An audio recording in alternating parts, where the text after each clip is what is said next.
Mga kaibigan, tanong po ng taong bayan, mga kaibigan, bakit po ba galit na galit si dating Pangulong Duterte sa Commission on Audit? Sino ang taga-kuha dito?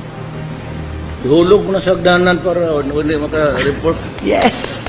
Maniwala kanyang kuha na yan. Yes. You know, just do it by circular, then you expect everybody to obey.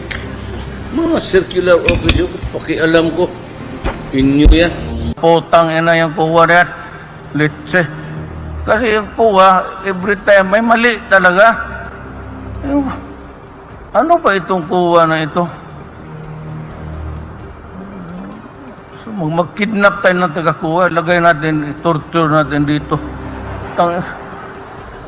Kasi, sino ba gusto makulong ng ano?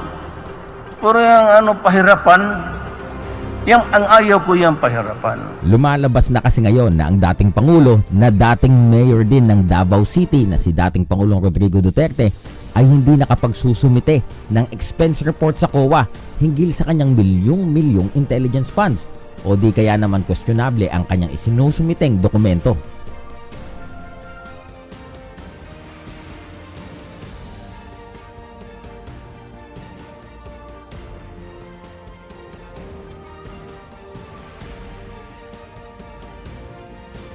Hanggang sa noong 2023 nga nang maging Vice President na si Sara Duterte, sinita ng COA kung saan o paano niya ginastos ang 125 million na confidential at intelligence fund ng kanyang tanggapin sa loob lamang ng 11 araw.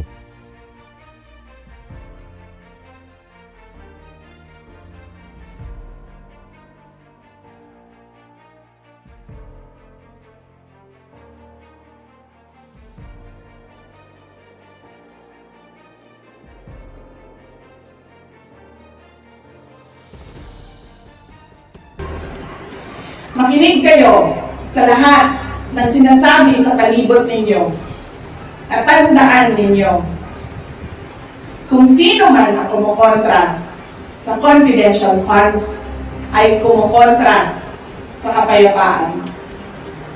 Kung sino ang kumukontra sa kapayapaan ay kalaban ng bayan. Dito na nga po nagalit ang ama ni Sara Duterte na si dating Pangulong Duterte at kung ano-ano ang akusasyon ang ipinukol nito sa Kongreso upang magalit ang mga Duterte supporters sa atin pong administrasyon.